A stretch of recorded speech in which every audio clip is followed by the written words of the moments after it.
안녕하세요. 이번 발표를 맡은 석사과정 심규태입니다. 제가 발표할 논문은 Steady State Visual Evoked Potential Based Brain Computer Interface Using a Novel Visual Stimulus with Quick Response Code Pattern입니다. 본 논문은 2022년에 센서에 실린 논문으로 임팩트 팩터는 3.4이며 케미스트리 애널리티컬의 Q2에 해당하는 저널입니다. 먼저 인트로입니다. SSBEP는 높은 정보 전송률과 적응하는 데 난이도가 낮다는 장점에 따라 비침습적 BCI에 주로 사용되고 있습니다. 그러나 깜빡거리는 자극의 특성에 따라 사용자가 자극을 장시간 응시할 경우 시각적 피로도가 증가한다는 단점이 있습니다. 따라서 자극의 색상, 명도 등을 변경하는 연구들이 진행되고 있습니다. 실제로 색의 경우 빨간색일 때, 밝기의 경우 높을수록 정확도는 높으나 오히려 많은 시각적 피로도를 유발한다는 결과가 나왔습니다. 이에 본 논문은 정확도를 감소시키지 않음과 동시에 시각적 피로만을 줄일 수 있는 새로운 형태의 SSBEP 자극을 설계하고 주로 사용되는 체스판 형태의 자극과 비교하였습니다. 실험은 12명의 건강한 20대를 대상으로 진행되었습니다. 전극은 후드 옆 부분에 총 6개가 부착되었으며 측정한 EEG의 샘플링 레이트는 128Hz였습니다. 라인 노이즈 제거를 위해 50Hz 노치 필터가 적용되었고 3에서 40Hz 대역의 밴드패스 필터가 적용되었습니다. 다음은 논문에서 사용한 혼합 주파수 자극입니다.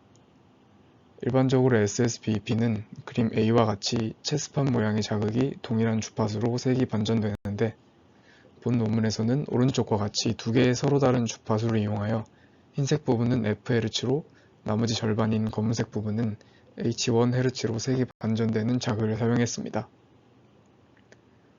아래 표는 사용한 주파수의 조합입니다. 1번부터 3번은 일반적인 SSBEP와 같이 단일 주파수를 사용했습니다. 4번과 5번은 각각 2배의 주파수와 절반의 주파수를 혼합하였으며 6번부터 8번은 1번부터 3번에 사용된 주파수 중 2개를 조합하여 사용했습니다. 다음은 QR코드 자극입니다.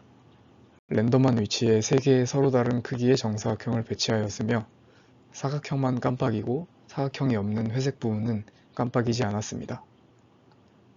왼쪽 아래 그림은 실험에 사용한 8개의 QR코드 자극이고 아래에는 사용한 주파수를 표시하였습니다. 혼합 주파수를 사용한 경우 흰색 사각형 길이는 1번 주파수를, 검은색 사각형 길이는 2번 주파수를 가지고 색을 반전했습니다. 오른쪽 그림은 QR코드와의 비교를 위해 사용한 체스판 형태의 자극으로 주파수는 QR코드 자극과 동일하게 유지되었습니다.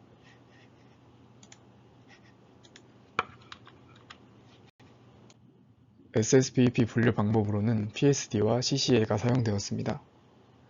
시각을 담당하는 후두엽을 중점으로 분석했다고 합니다. 먼저 PSD는 신호를 동일한 윈도우 사이즈로 나누어 각 세그먼트를 주파수 계열로 변환한 뒤 이를 평균하였다고 합니다. 이후 지정된 주파수에서 PSD 추정치를 반환하여 SSBEP의 응답을 감지했다고 합니다.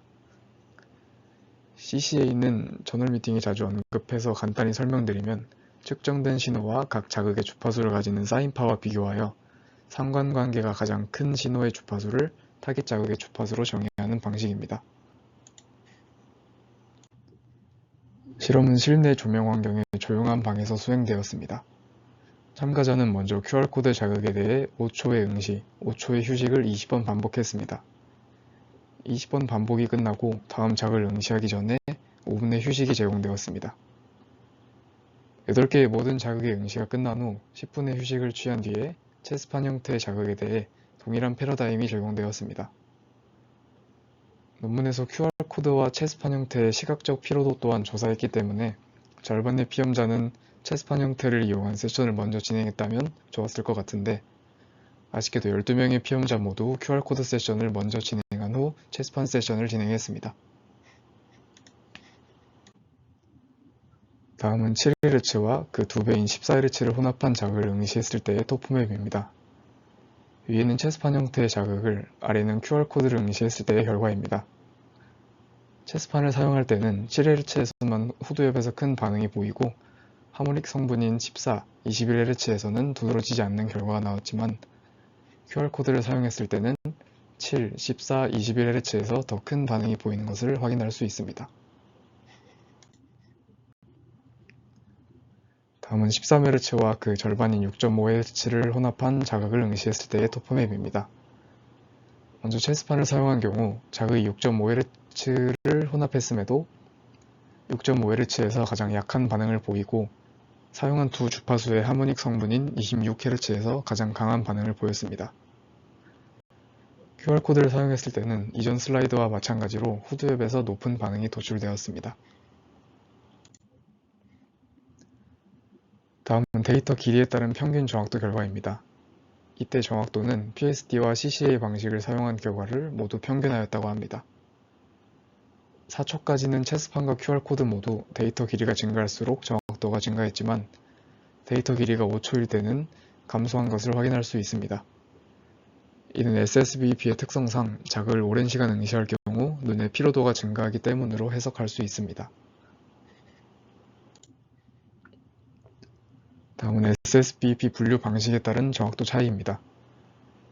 PSD를 사용할 때보다 CCA를 사용할 때 정확도가 더 높았고 분류 방식과 상관없이 QR코드를 사용할 때 더 높은 분류 성능이 나왔습니다. 단일 주파수 자극과 혼합 주파수 자극의 정확도 차이를 비교한 결과입니다.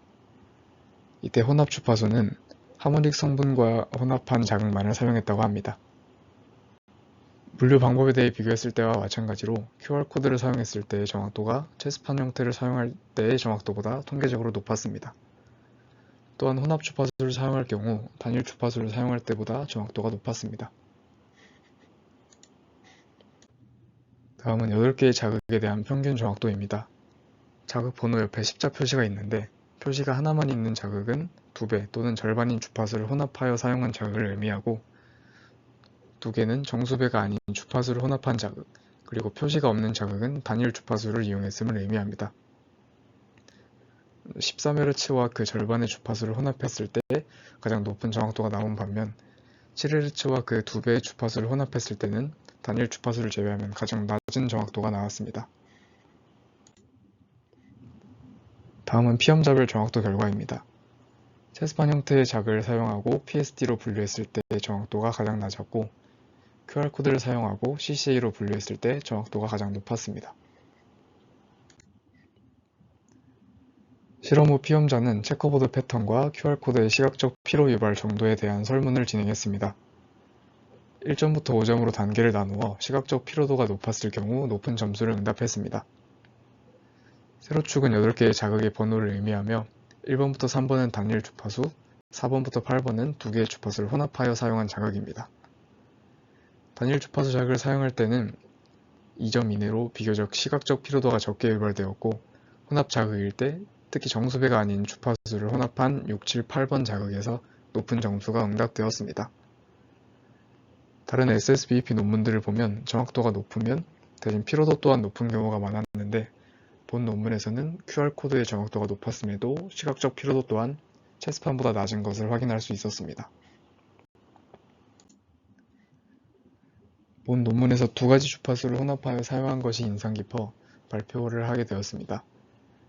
한 가지 아쉬웠던 점은 정확도를 산출할 때 혼합 주파수 자극은 타겟 주파수가 2개이므로 단일 주파수를 분류할 때와는 다른 방법이 사용되었을 것 같은데 추가적인 언급 없이 PSD와 CCA를 사용했다고 하여 보다 정확한 방법이 설명되었다면 좋았겠다라는 생각이 들었습니다. 지금까지 발표 들어주셔서 감사합니다.